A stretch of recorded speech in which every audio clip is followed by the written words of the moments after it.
पीडित तरुणी आपल्या आई आणि 2 लहान बहिणींबरोबर छत्तीसगड इथल्या सोनक्यारी या गावात राहत होते. काही दिवसांपूर्वी छत्तीसगड इथं पीडित तरुणीच्या घरासमोर जेसीबीनं खोदकाम सुरू होतं.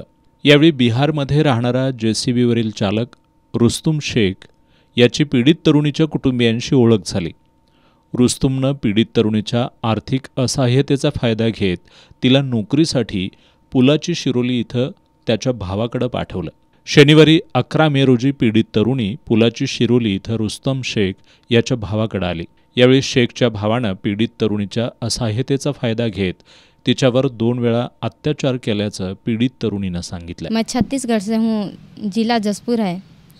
और मैंने काम करने के लिए आई थी, तो मेरे को झूठ बोल के बुलाया कि काम रूम दिलवा दूंगा और रूम में रह जाना बोल के। और इधर आई तो बोल रहा है कि नहीं साथ में रहना है बोल के। उसके फैमिली है तो मेरे को नहीं पता था, तो मैं आ गई। तो फिर बोल रहा था कि नहीं अब साथ में रहना है। और काम करने जाता था तो मेरे को रूम में बाहर से ताला बंद करके जाता था।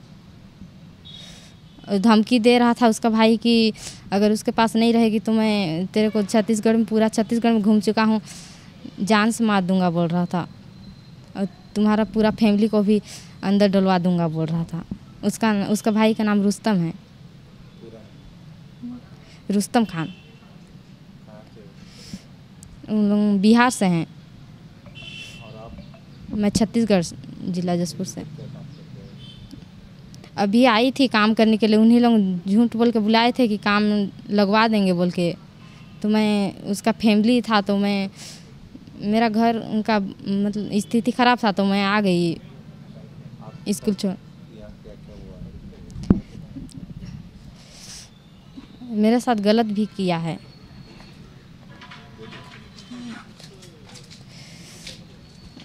और बोल रहा था किसी को मत बताना।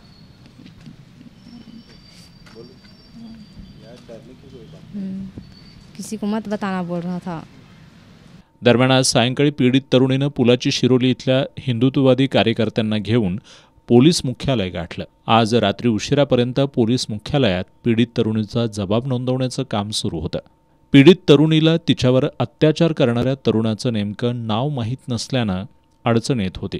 मात्र पीडित तरुणीनं अत्याचार करणाऱ्या तरुणाचे फोटो आणि रुस्तम शेख याचे फोटो पोलिसांना दिले.